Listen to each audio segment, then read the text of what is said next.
nos puede llamar al 641-2007 y aquellos que nos siguen también por internet www.radiosanborja.com. Estamos aquí en la capital en los 91.1 de la frecuencia modulada. Estamos ya con el congresista Víctor Andrés García Belaúnde, que lo atendemos en línea. ¿Cómo está, congresista? Muy buenos días. ¿Qué tal? Buenos días. Buenos días, congresista. En principio, sus comentarios sobre la captura de Rodolfo Orellana. Yo creo que es muy importante la captura porque va a devolver la fe a muchos peruanos que no creían en las autoridades o en la justicia o en la ley o en la intención del Estado de combatir frontalmente la corrupción y la mafia. Creo que esto va a hacer que la gente recupere un poco la fe tan alicaída en su Estado, en sus autoridades, en su gobierno. Ahora, ¿cómo es que operaba esta red, congresista? Bueno, es muy largo explicarlo. Ellos tenían frentes en diferentes sectores del Estado, de la sociedad. Ellos limpiaban dinero del narcotráfico. Ellos protegían y desarrollaban minería ilegal. Ellos fabricaban cartas fianzas falsificadas totalmente para que fomentar la corrupción dentro de las regiones que contrataban empresas fraudulentas con cartas fianzas fraudulentas. Ellos han participado en el despojo total de bienes públicos y privados. Basta ver el hospital del Mío Valdizán que se han querido quedar con él, un hospital de la nación, del Estado, claro. Nada de menos. Y luego han participado en reglajes, en chuponeos, en extorsiones, es decir, en protección de delitos y delincuentes, a través siempre de un pasquín que lo financiaban para denigrar de jueces, fiscales, policías, o congresistas, en el caso mío, que podían investigarlos. ¿Qué es lo que usted ha tenido que pasar, congresista? Porque lo que muchos se preguntan es, ¿por qué no se daba a conocer esto antes? ¿Por qué esto ha explotado, digamos, en los últimos meses? Si esta banda, esta red criminal, venía operando hace muchísimo tiempo con el apoyo hasta autoridades. Y medio más, desde, yo diría, 3 años más o menos, presenté una solicitud para nombrar una comisión investigadora de Orellana y sus nexos, y en el Congreso tampoco se le dio importancia. Claro, después descubrí pues que había también infiltración de Orellana en el propio Congreso a través de algunos trabajadores y probablemente uno que otro congresista, de tal manera que se ha hecho las denuncias respectivas. Y yo creo que todo ha surgido un poco cuando los periodistas se unen en torno a tantas denuncias, ¿no? Porque ellos,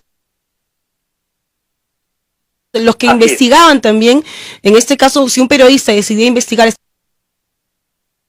red criminal de Orellana, era también enjuiciado, tenía una denuncia penal o era acosado, amedrentado para que eso culmine. Hay 28 periodistas muy valientes que se unieron, compartieron información, se dieron cuenta que era lo mismo, que se trataba del mismo objetivo, de la misma mafia, y que salieron a la luz a denunciar todo esto. Pero la pregunta es, ¿a cuántos periodistas chantajearon, neutralizaron, asustaron o compraron que no dijeron nada y que se cayeron? Y también me refiero a políticos, a políticos que deben haber actuado de la misma forma. Es decir, ellos te chantajeaban, te sometían por el chantaje o por el dinero, y los que no caían en esa proterva actitud, pues evidentemente es lo que sufría las consecuencias de toda la mafia que te caía encima. Ahora, el temor ¿usted cree que hay cierto temor en estos momentos de algunos políticos que deben estar un tanto asustados con la captura de Rodolfo Orellana, porque de repente si el señor habla puede vincularlos? Sí, por supuesto, claro que sí. Él ha actuado impunemente durante 15 años. Ahí deben haber personajes políticos vinculados a los 3 últimos gobiernos que han actuado de pantalla o de blindaje, ¿no? O de blindaje a esta mafia que se sentía totalmente impune y con absoluta autoridad para hacer lo que quería, para que se hayan podido apropiar de 5 terrenos tal de una fundación desamparado del Perú.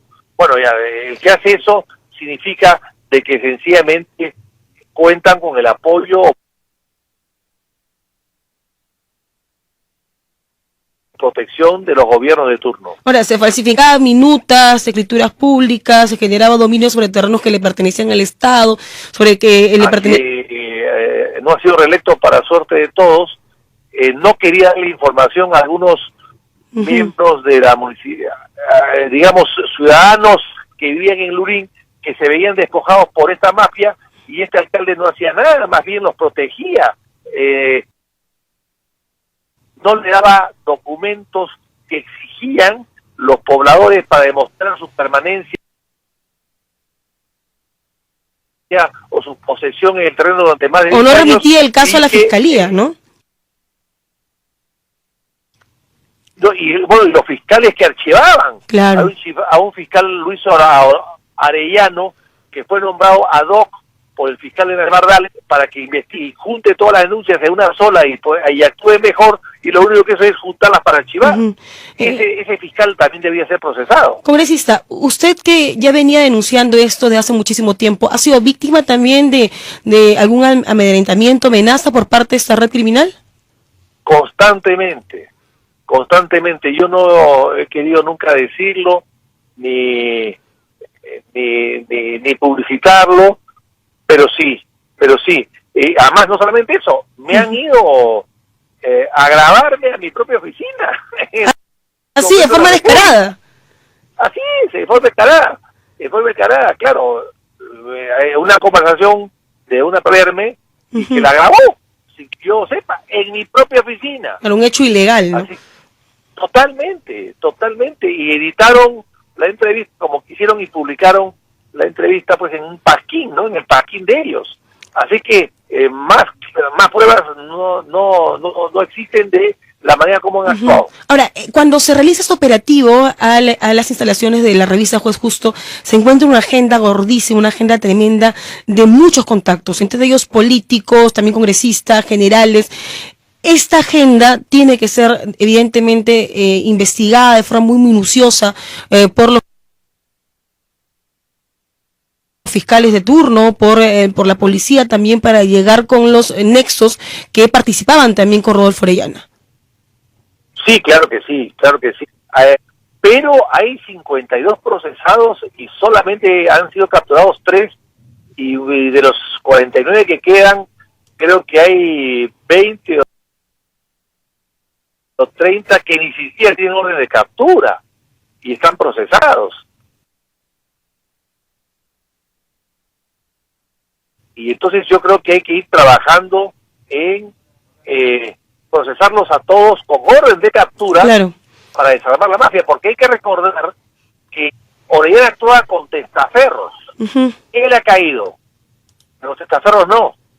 Los testaferros son los que manejan sus recursos y manejan mucha de su organización. Bien, congresista, ha sido usted muy gentil. Hasta luego, muchísimas gracias por participar aquí en Causa Común, en Radio San Borja, líder en peruanidad. Pausa y regresamos. Ya volvemos con Causa Común.